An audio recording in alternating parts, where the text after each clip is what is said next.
A prison warden wants to keep this kid alive who's facing the death penalty for the wildest reasons. But before I get into what the warden had to say, I gotta give you the backstory of this kid and why this should have never been his reality. Sense of purposes. He was having a good time in life. He was living a privileged life. Not to try to use coming up from harsh backgrounds to justify criminality, but a lot of people believe in the poem mentality, which is sometimes when, and I actually believe in that because that's why I regretted certain stuff with Chicago, because it wasn't that everybody was a bad person. There's a lot of people that was POME, product of my environment. This kid's environment was luxurious 2-story house with multiple rooms. I think he's a solo sibling, or he does have a sibling. Sorry, it's a solo child. It's not like he's sleeping 5 in a bed with his brothers and getting clowned for holding his shoes at school, and he got to go to the streets to make a little extra. His mom is never home, and he's hanging out with other people's house, and he get into some bad habits. And before he continues, I agree. The only people I really believe that should be in these predicaments more often than not, unless they have some mental health issues or products of their environment. And like you said, I'm not absolving them of making better choices, but the odds just aren't in their favor. Whatever, and it goes to some internet stuff, and he's beefing and shit, like it's whatever, and the parents not there, so he ends up killing someone. He got great parents. The boy just wanted to start playing Call of Duty in real life. That's all we can say. We can't say that he was, down bad, none of that stuff. The boy wanted to play Call of, he met his famous Call of Duty player here. This guy plays Call of Duty, or used to.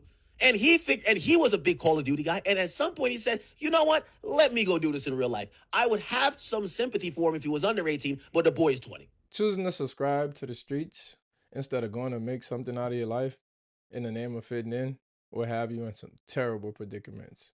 I've seen it with my own 2 eyes time and time again. Now I listen to the prison warden try to make a case as to why he doesn't want this guy to face the death penalty. Based on Mr. Gathright's age, physical abilities, things like that, do you think that the prison would benefit from him in a work capacity if he were sentenced to life without parole? I say yes. With my experience, not only just in classification, but as former warden and even as a jail administrator, he's someone that's young, he's healthy. In reality, we need that labor, we need that sweat equity, and we will put him out there to work because we do have an aging prison population, jail administration. We have that, so we put these... Sweat equity. He basically saying you would be a great addition for a long time. God damn. Individuals to work and get some sweat equity out of them since they are young and actually can do the work. And I know we talk about life without parole and death row, but for our jurors' education, in Florida, what does a life sentence without parole mean? A life sentence in the Florida Department of Corrections means from the minute they're brought in, they're assigned an inmate number. He will be assigned an inmate number, and when he dies and leaves in a body bag, he will still have that inmate number. An inmate serving life will never, ever get out. There is no parole in the state of Florida, and they're not ever allowed outside the razor wire and the fence of a secured facility. So the only way that an inmate serving life without parole would leave is when they die by natural causes. Imagine going from living in your comfortable house with your family to having to be around dudes all day for the rest of your life. And that's only because you weren't getting the death penalty for some shit you didn't have to be in the first place. It's a life that he chose. It wasn't a life that he was already in and just ended up becoming a product of his environment. And in all honesty, I have zero sympathy for this type, bro. You made this bed, you have to lay in it, bro. Went from having a chance to do something great with your life to simply being a fucking number in the name of fitting in. I know somebody from my hometown in jail right now. This kid used to be in band. He used to be in band. He was a band geek. I was worse in school than him. He's currently doing 20 years in jail for shooting somebody when he was trying to fit in with some hood guys. And the hood guys he was trying to fit in with were the ones who told on him for doing the shooting. And now that person's life is gone. And he's doing life in jail when he could have just stayed the route he was going and made something out of his life. Just like this guy, you didn't have to live this life. And I kind of understand it, you know, wanting to be like those hood kids because they were the ones who got the most attention in school. They were the ones that women gravitated towards in school as well. But you can't just look at the good and shit. You got to look at the bad as well. I thought about it. Don't get me wrong. I thought about going that route. I went from living in the hood to being hood adjacent. And I'm seeing the hood dudes living the life, having the money and having the women. It was very enticing. But also seeing the guys going to jail, the guys dying, and the guys that got to live paranoid. I didn't want that for myself because you can't have one without the other. And I think a lot of people only see the good.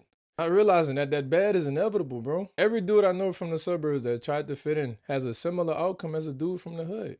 They're either doing life in jail, they're either in and out of jail, because they can't stop the habit that they're doing that got them in jail, which was likely selling drugs, because they can't land a stable job due to them constantly getting in and out of jail and having a record. Who wants to hire you? Or they're paranoid for the rest of their lives because they did some shit and they're scared it's gonna come back on them. Or they're moving with a group of people who ain't living right and are moving targets. I seen all of those possible outcomes and I was like, I even considered selling drugs at one point. And just out of the fear of going to jail or having somebody take my life over some drugs, I was like, nah, never mind. Scratch that idea. I gotta figure out a proper way to make this shit happen. Can't get caught up in one that, nah, bro, you gotta go the long route. I know endless stories of people that came from a good environment like I did, who are in the craziest predicaments now that you would have never imagined if you seen where they grew up. And it's not like they was forced into that life.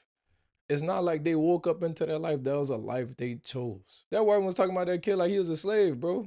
We got us a good one. We gonna put his ass to work till he die. And when he die, he's still gonna have that fucking number. This should be a cautionary tale for a lot of kids, but it won't be. A lot of people have to learn the hard way. And the hard way tends to be when they're in that courthouse, facing a life sentence, bouncing in and out of jail and can't do shit with their life because of that, or they're 6 feet under. It's unfortunate, man, but it's a sad reality of people trying to fit into a life. Y'all let me know your thoughts on this in the comments below. Like and subscribe if you want to see more content like this. It's your boy K-Jen, and I'm out.